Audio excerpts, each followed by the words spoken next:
Siwamnaan na jala awwaate gaafa rakkina guddisee akka kee Yesuus eessatti argina.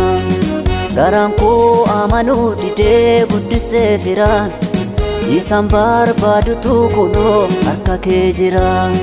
Siwamnaan na jala awwaate gaafa rakkina guddisee akka kee Yesuus eessatti argina.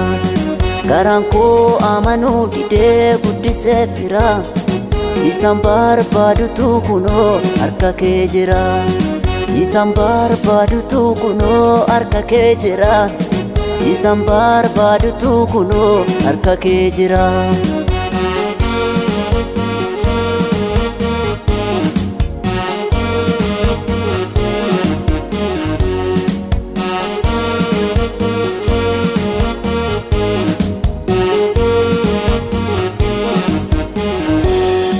Osanii naalanneen duraa yaadaan na qabdeen bu'aa baay'ee keessaan naatti dadhabdeen. Ani siin oolee waaqa koo kan biraa miti. Ani waan si jajuuf qaba galatoomati. Osanii naalanneen duraa yaadaan na qabdeen bu'aa baay'ee keessaan naatti dadhabdeen. Ani siin oolee waaqa koo kan biraa miti. Ani waan si jajuuf qaba galatoomati. Siwamnaan na jala awwaate gaafa rakkina guddisee akka kee Yesuus eessatti argina. Garaan koo amanuu didee guddisee firaan isaan barbaadutu kunoo harka kee jira. Siwamnaan na jala awwaate gaafa rakkina guddisee akka kee Yesuus eessatti argina. Garaan koo amanuu didee guddisee firaan isaan barbaadutu kunoo harka kee jira. Isaan barbaadutu kunoo harka kee jira. Isaan barbaadutu kunoo harka kee jira.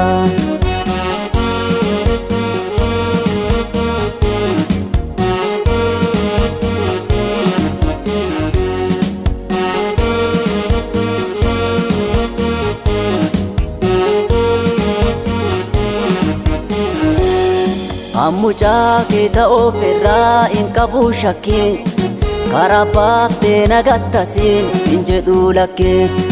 Hidda nuuraa kan kootitu si guduunfame kan citee gargar baa'uun taane handhuurame.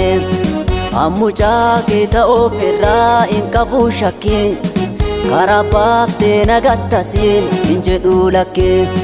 Hidda nuuraa kan kootitu si guduunfame kan citee gargar baa'uun taane handhuurame. Siwamnaan na jala awwaate gaafa rakkina guddisee akka kee Yesuus eessatti argina. Garaan koo amanuu didee guddisee firaan isaan barbaadutu kunoo harka kee jira. Siwamnaan na jala awwaate gaafa rakkina guddisee akka kee Yesuus eessatti argina. Garaan koo amanuu didee guddisee firaan isaan barbaadutu kunoo harka kee jira. Isaan barbaadutu kunoo harka kee jira. Isaan barbaadutu kunoo harka kee jira.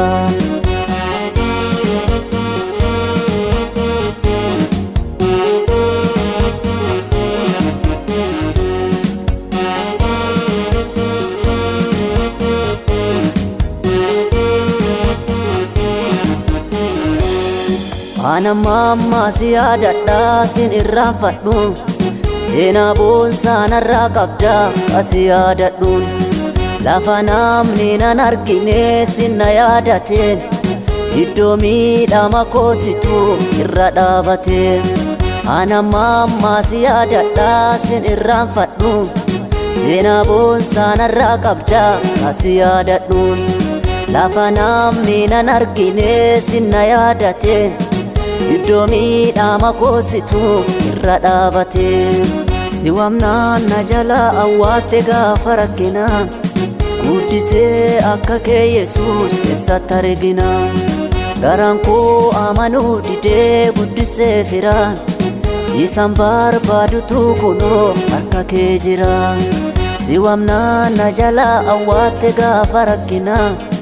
Guddisee akka kee Yesuus eessatti argina. Garaan koo amanuu didee guddisee fira. Isan barbaadutu kunoo harka kee jira.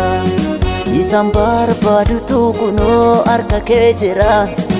Isan barbaadutu kunoo harka kee jira.